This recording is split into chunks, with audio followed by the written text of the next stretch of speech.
So hey everybody, remember this that we took apart last time? Well, that's one of two. Now we're going to take apart this bad boy right here. This is the Dell fucking HP Pavilion DV4000. This needs to get taken apart. Probably could use a hinge tightening as well, if applicable. And I need to change the thermal compound, which may be quite easy on the system, but we'll see. So, let's just get started. I'm going to take off all of these doors.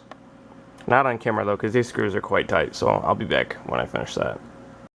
So you're definitely not going to be able to see it, but if you look very closely right in there, if the camera will focus, those pieces of plastic are fused together. So this black part does not come off at all. So I'm going to need to take out all of the screws in the back here. And the reason I didn't take off this door right here is because, for whatever reason, that screw is a Torx screw.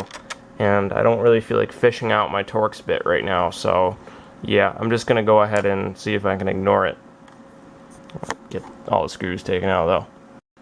So, similarly to the Dell, this whole top piece here just kind of peels off. And this one has a ribbon cable that runs up to it, specifically because there's a Bluetooth module sitting here. So yeah, that's that. But now we can get to the keyboard. This one has 4 screws for the keyboard, and hopefully at that point I don't have to remove the entire motherboard. I know HPs are kind of known for having to do that, but yeah, I'll check it out. So judging from what I see here, probably not going to be able to get to the heatsink from here, and I'm probably going to have to remove the motherboard, so oh well. Okay, so it's the next day. I finally got this part off. It took an unholy amount of screws and removing the screen as well. There is yet more to remove on both sides, I'm thinking, because I still can't get this out unless it's fused on there by heat pads, which it very well might be, but this laptop is still just a fucking mess to take apart. I really don't get why HP has to make everything so difficult, but I mean, that's their design choice, I guess. What are you gonna do? You know, I honestly might be a total dumbass. I just realized this door with the Torx screw sits directly over the heatsink. So, now I need to go find my Torx bit, and I swear to God, if this gives me immediate access to the heatsink, I'm going to, I'm probably just going to, flip my desk over there. I really think it should be safe to assume at this point that I'm annoyed. Very annoyed.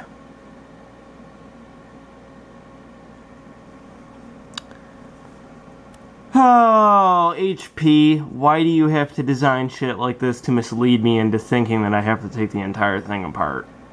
I don't even think it's possible to remove the motherboard in this thing. Yeah, I'm glad I did remove this thing. Yeah, that crap.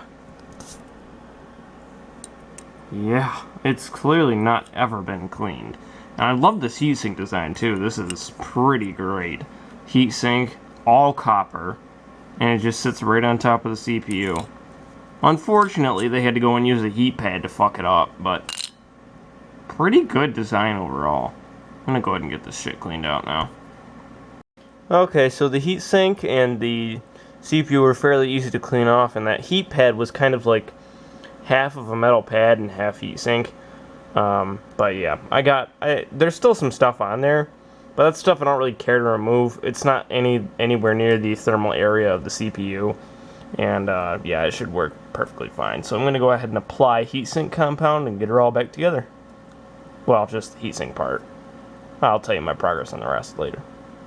Okay, so I got that all seated back in place, and now I'm ready to put the thing back together. Hopefully this will go a lot smoother than the demolition, because the demolition of this thing was really not great. So, yeah, I'll be back when I have the handrest / screen back in place. Alright, so she's back together. Missed all of 2 screws. One small, one large. Not really concerned about it. yeah, this thing here is quite a bit more difficult to put back in than on the dowel, specifically because there are more snaps, and it does take quite a bit of force to get into place, but it's good now. So yeah, there we go. This little piece right there, yeah, it's fine.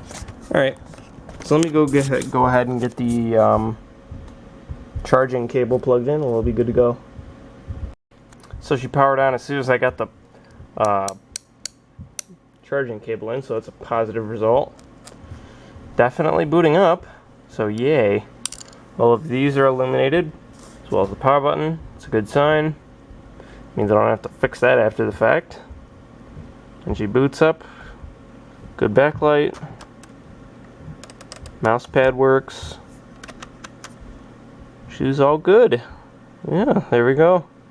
I'll have to do some further testing with this. Maybe some Linux stuff. Yeah, we'll see. I'll be right back. So, there's not really much else to do in this video. I can't really do any heat tests, as the Pentium M processor, even at full throttle, really doesn't get very hot. This really hasn't even started to get warm at this point. And maybe sometime in the future this would be a good candidate for Linux, but for now, I'm just going to leave it as it is. I have other projects I need to work on, such as an Acer laptop that I have yet to even touch. Got it a while ago. And yeah. So I'm going to go ahead and shut this down.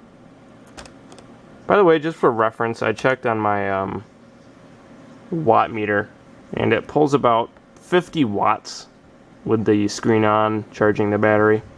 So, pretty respectable. I'm kind of surprised it even uses that much, but yeah, anyway. There you have it. The HP Pavilion DV4000. One of the last laptops. Maybe even the DV5000 was in between there, but one of the last laptops before the infamous DV6000. So, yeah, that's it. Thank you for watching. Goodbye.